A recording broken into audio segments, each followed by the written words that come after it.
Halo anak-anak. Kali ini kita akan membahas materi kerajinan bahan limbah keras. Yuk simak videonya dengan baik.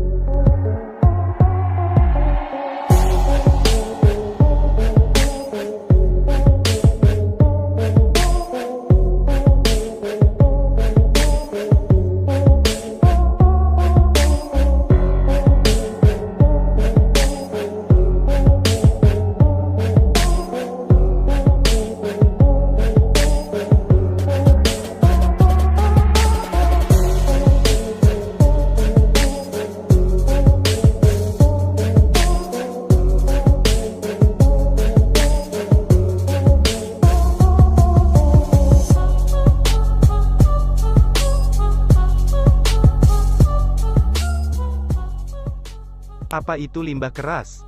Limbah keras adalah limbah yang berwujud keras, padat, tidak mudah berubah bentuk, tidak mudah diolah, dan tidak mudah terurai dalam tanah. Limbah keras juga terbagi menjadi dua, yaitu limbah keras organik dan anorganik.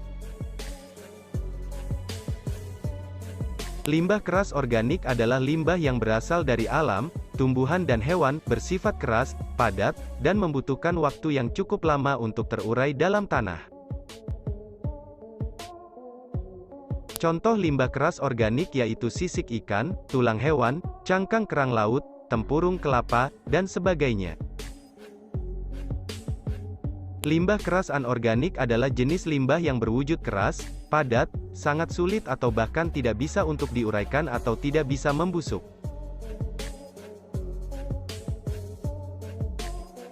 Contoh limbah keras anorganik adalah plastik, pecahan keramik, pecahan kaca, dan baja.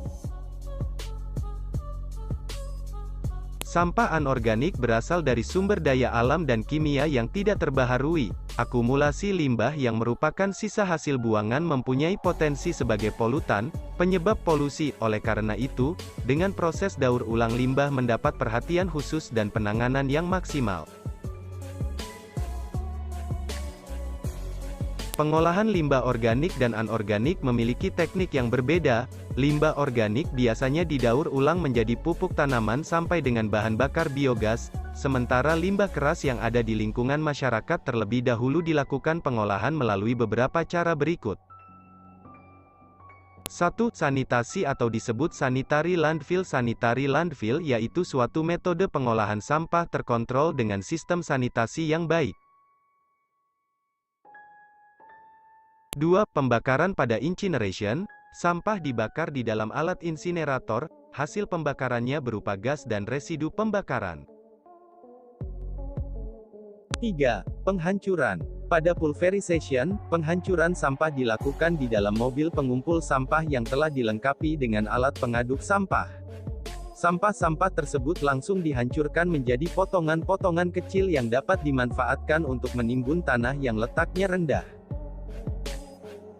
Limbah keras yang dapat didaur ulang yaitu tempurung kelapa, cangkang kerang, tulang belulang, plastik, logam, kaca, plastik, dan kaleng. Limbah-limbah dapat dipilah-pilah sesuai kebutuhan.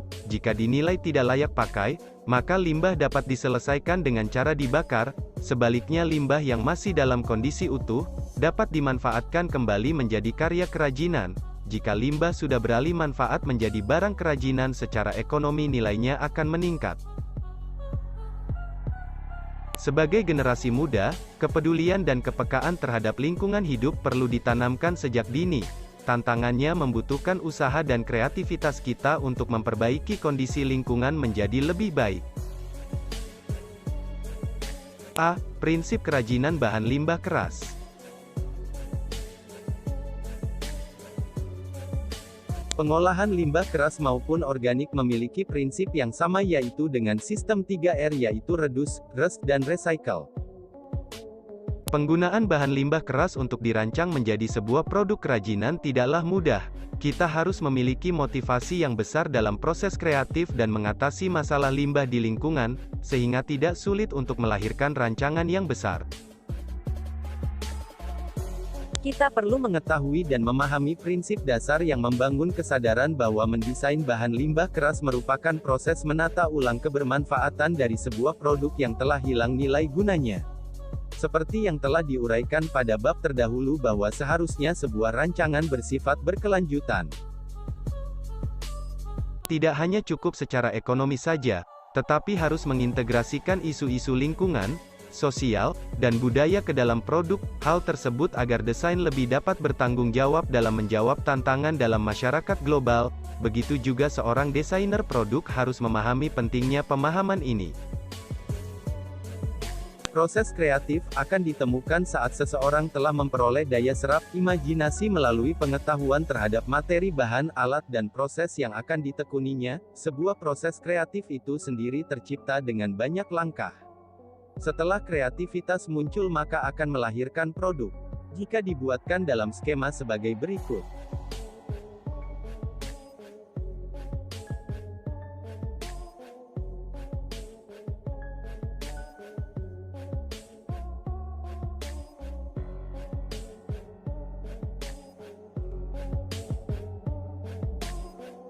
Sekian materi kita hari ini, tetap semangat belajarnya ya.